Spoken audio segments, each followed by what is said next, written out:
Le thème « La vie après la vie » m'a bouleversée.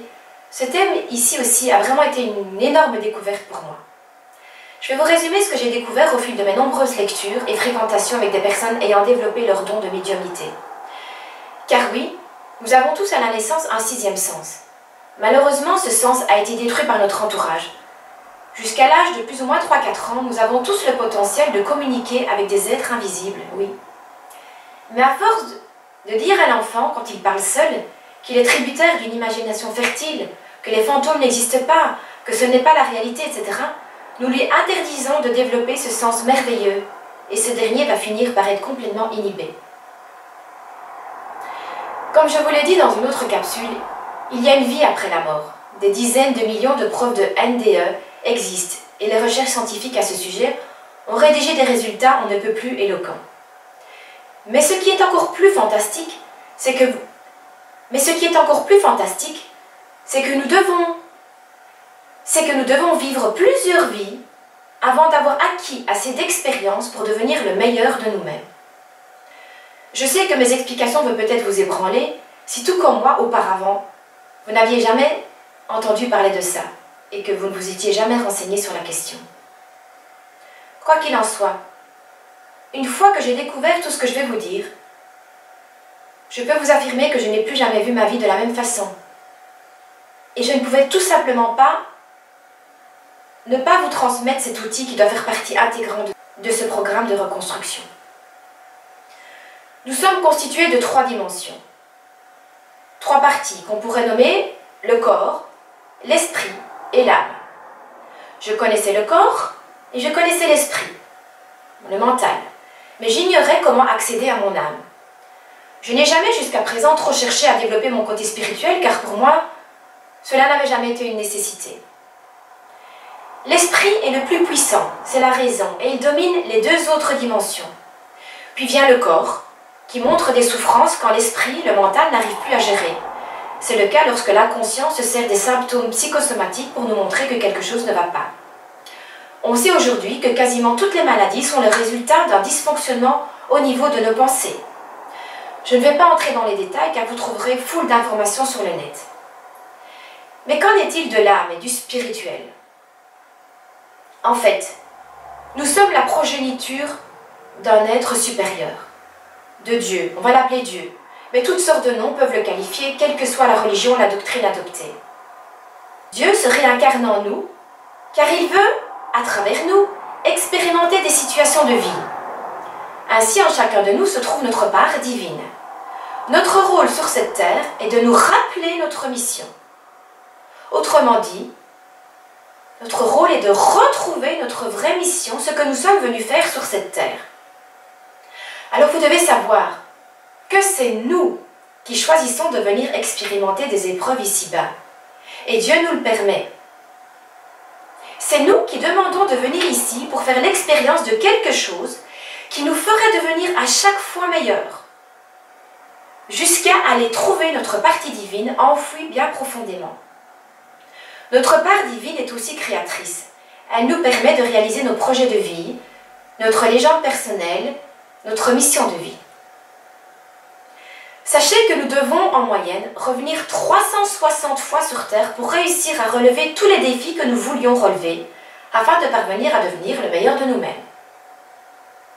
Alors c'est là que tout s'éclaire. Tout ce que vous vivez dans vos vies, c'est vous qui avez demandé, quand vous étiez là-haut, de les expériencer. Dès lors, nos épreuves, nos joies, nos déceptions, nos peurs, nos traumatismes ne sont juste que des expériences de vie.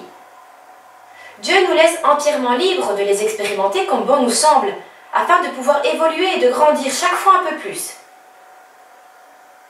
Dommage que je ne peux pas voir vos têtes, car je crois que cela m'amuserait beaucoup.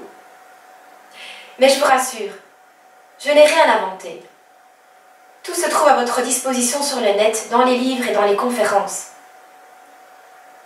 Encore une fois, les médias et les politiques n'auraient aucun intérêt à ce que tout ceci soit divulgué au grand jour, car cela ferait écrouler toutes nos sociétés de consommation, ainsi que tout ce qui a été érigé dans les lois et les règlements divers. Mais revenons à nos moutons. Donc pour vous donner un exemple, j'ai décidé de venir dans ma famille en demandant à ce que ma mère soit un pervers narcissique. Que mon père nous abandonne à la fouillant, car je devais faire l'expérience de quelque chose que j'avais décidé au préalable. Manifestement, je n'ai pas compris la leçon puisque j'ai décidé de me marier avec un pervers narcissique et de revivre de nouveau la même expérience. Vous voyez pourquoi on a plusieurs vies à vivre. Et pour certains, il en faut même des milliers, car ils sont plus lents à comprendre la leçon. Vous me direz que c'est cruel. C'est ce que je pensais au début. Mais oui et non. Comment faire l'expérience du bonheur si on n'a pas connu le malheur? Comment faire l'expérience de la joie si on n'a pas connu la tristesse?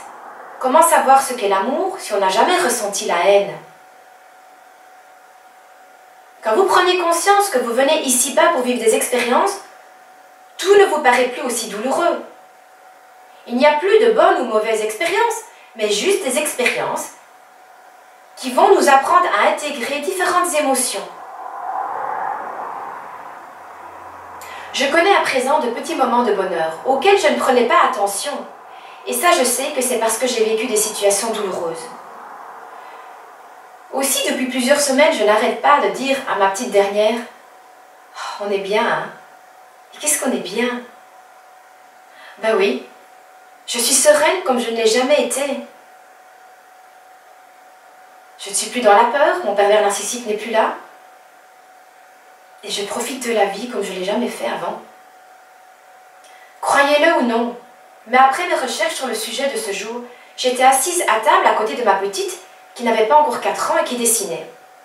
Et puis, à un moment donné, elle tourne la tête, me regarde et me dit « Tu sais, maman, je suis vraiment contente d'avoir choisi cette famille. Je t'aime fort. »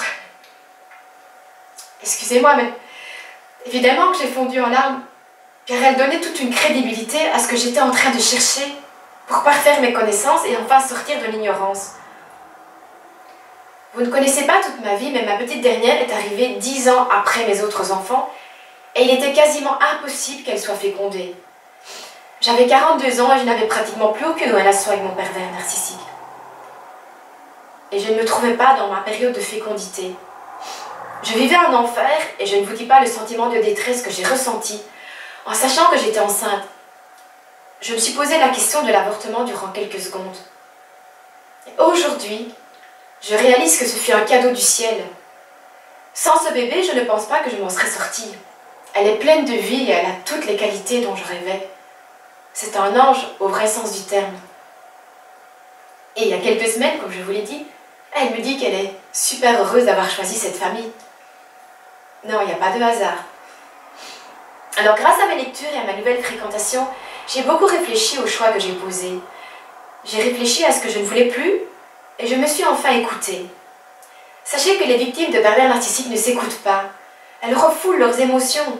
Elles excusent le comportement toxique de l'autre par la raison. Oui, mais il est fatigué. Oui, mais il a du stress au boulot. Oui, mais il a une enfance malheureuse et patati et patata. Et vous alors? Nous avons refoulé maintes et maintes fois notre petite voix intérieure qui nous soufflait que quelque chose clochait. Ce n'est pas vrai? Encore aujourd'hui, nous nous demandons parfois si ce n'est pas nous qui sommes folles. Alors je me suis posée. Et de plus en plus souvent, j'ai interrogé mon âme. Je l'ai écoutée au travers de signes. J'ai trouvé ma mission de vie, j'ai trouvé ma légende personnelle. Je me sens alignée et mes 3 dimensions coopèrent bien davantage. Ma partie la plus discrète, mon âme, est à présent sollicitée de plus en plus souvent et mon mental n'est plus seul maître à bord. J'élimine les pensées parasites autant que je le peux. Et puis par hasard aussi, dernièrement, j'ai découvert que les générations familiales qui me précédaient étaient constituées de familles monoparentales où la maman se retrouvait seule avec 4 enfants, tout comme moi. Coïncidence malheureuse? Hasard? Synchronicité? Appelez ça comme vous le voulez, mais moi je sais que je devais régler quelque chose afin que mes 3 filles ne revivent pas la même schéma. Si vous êtes intéressé par ce sujet, je vous conseille grandement le livre « Conversation avec Dieu », qui a totalement bouleversé mes croyances à ce sujet. Voilà, je pourrais vous parler des heures de ce sujet sur la réincarnation. Mais il faut aussi que vous fassiez des recherches et que vous preniez ce que vous avez envie de prendre.